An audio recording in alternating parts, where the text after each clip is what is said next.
ಅಲ್ಲಿ ಬಡ ಮಕ್ಕಳು ವಿದ್ಯಾಭ್ಯಾಸ ಮಾಡ್ತಾರೆ, ಆಟದ ಜೊತೆ ಪಾಠ ಕಲಿತಿದ್ದಾರೆ.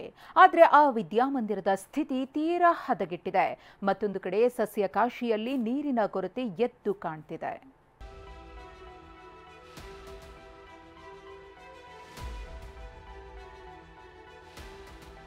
ಇದು ಶಾಲೆಯ ಆವರಣ ಅಂದ್ರೆ ನೀವು ನಂಬಲೇಬೇಕು. ಭವಿಷ್ಯದ ಪ್ರಜೆಗಳು ಓದುತ್ತಿರೋ ಈ ಶಾಲೆ ಕುಡುಕರ ಅಡ್ಡೆಯಾಗಿದೆ.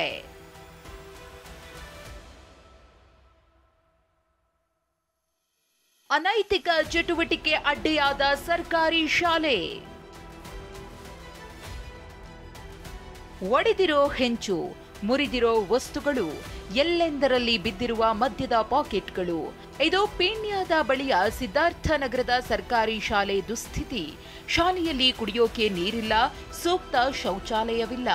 ಈ ಬಗ್ಗೆ TV9 ವರದಿ ಮಾಡಲು ತೆರಳುತ್ತಿದ್ದಂತೆ ಶಾಲಾ ಸಿಬ್ಬಂದಿ ಬೇರೆ ಕಥೆ ಹೇಳಿದ್ರು. ಹೊಸ ಶಾಲಾ ಕೊಠಡಿ ನಿರ್ಮಾಣಕ್ಕಾಗಿ ಕ್ಷೇತ್ರ ಶಿಕ್ಷಣಾಧಿಕಾರಿಗಳಿಗೆ ಪತ್ರ ಬರೆದಿದ್ದೇವೆ ಅಂದ್ರು.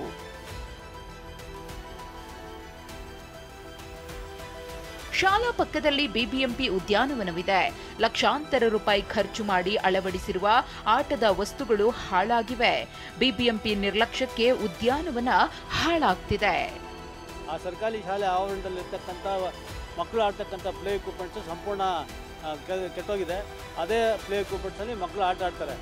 ಏನಾರು ಆಟ ಆಡ್ಬೇಕಾದ್ರೆ ಬಿದ್ದು ಏನಾರು ಮಕ್ಕಳು ಅಂಗಾಂಗ ಊನಾಗೋದು, ತಲೆಗೆಟ್ಟು ಬೀಳೋದು, ಪ್ರಾಣಹಾನಿ ಆದರೆ ನೇರವಾಗಿ ಅಲ್ಲಿರ್ತಕ್ಕಂಥ ಆಡಳಿತ ಮಂಡಳಿನೇ ನೇರವಾಗಿ ಇದಾಗ್ತದೆ. ಮಕ್ಕಳಿಗಾಗಿ ಏನು ಇಲ್ಲಿ ಬಿಬಿಎಂಪಿ ಆಟದ ಮೈದಾನವನ್ನು ಮಾಡಿದೆ. ಆದರೆ ಇದು ಬಿಬಿಎಂಪಿಯ ನಿರ್ಲಕ್ಷ್ಯದಿಂದ ಸಾಕಷ್ಟು ಹಾಳಾಗಿ ಹೋಗಿದೆ. ಬರಗಾಲದ ಎಫೆಕ್ಟ್, ಲಾಲ್ಬಾಗ್ನಲ್ಲಿ ನೀರಿನ ಕೊರತೆ.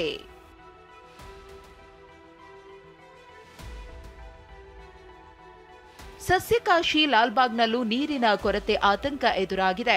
240 ಎಕರೆಯ ಲಾಲ್ಬಾಗ್ನಲ್ಲಿ ಗಿಡಗಳಿಗೆ ನಿತ್ಯ 1 ಲಕ್ಷ MLD ನೀರು ಬೇಕು. ಬೇಸಿಗೆಯಲ್ಲಿ ಸುಮಾರು 2 ಲಕ್ಷ MLD ಬೇಕಾಗುತ್ತೆ. ಸದ್ಯ ಜಲಮಂಡಳಿಯಿಂದ 1 ಲಕ್ಷ MLD ಪೂರೈಕೆ ಆಗ್ತಿದೆ. ಉಳಿದ ನೀರಿಗೆ ಅಭಾವ ಎದುರಾಗಿದೆ. ವಿಂಟರಲ್ಲಿ ಆ್ಯಕ್ಚುಲಿ ಬೇಸಿಗೆಗಿಂತನೂ ನೀರು ಜಾಸ್ತಿ ಬೇಕು. ಯಾಕೆಂದರೆ ಟ್ರಾನ್ಸ್ಪಿರೇಷನ್ ರೇಟ್ ಎಲ್ಲ ಜಾಸ್ತಿ ಇರುತ್ತೆ ಗಿಡದಲ್ಲಿ. ಸೊ ನಾವು ಬೇಸಿಗೆ ಮತ್ತು ವಿಂಟರಲ್ಲಿ ಹೆಚ್ಚು ನೀರನ್ನ ಬಳಸ್ತೀವಿ. 1.5 MLDನೂ ಕೂಡ ನಮ್ಗೆ ಬೇಕಾಗುತ್ತೆ. ಪಾರ್ಕ್ನಲ್ಲಿ 2 ಬೋರ್ವೆಲ್ಗಳಿದ್ದು ಕುಡಿಯಲಷ್ಟೇ ನೀರನ್ನ ಬಳಸ್ತಿದ್ದಾರೆ. ಇನ್ನು ಇರುವ 6 ಬಾವಿಗಳು ಬತ್ತಿವೆ. ಹೀಗಾಗಿ ಹೆಚ್ಚು ನೀರಿಗಾಗಿ ಜಲಮಂಡಳಿ ಅಧಿಕಾರಿಗಳೊಂದಿಗೆ ಚರ್ಚೆ ಮಾಡ್ತಿದ್ದಾರೆ. ವಿನಾಯಕ್ ಜೊತೆ ಪೂರ್ಣಿಮಾ, TV9 ಬೆಂಗಳೂರು.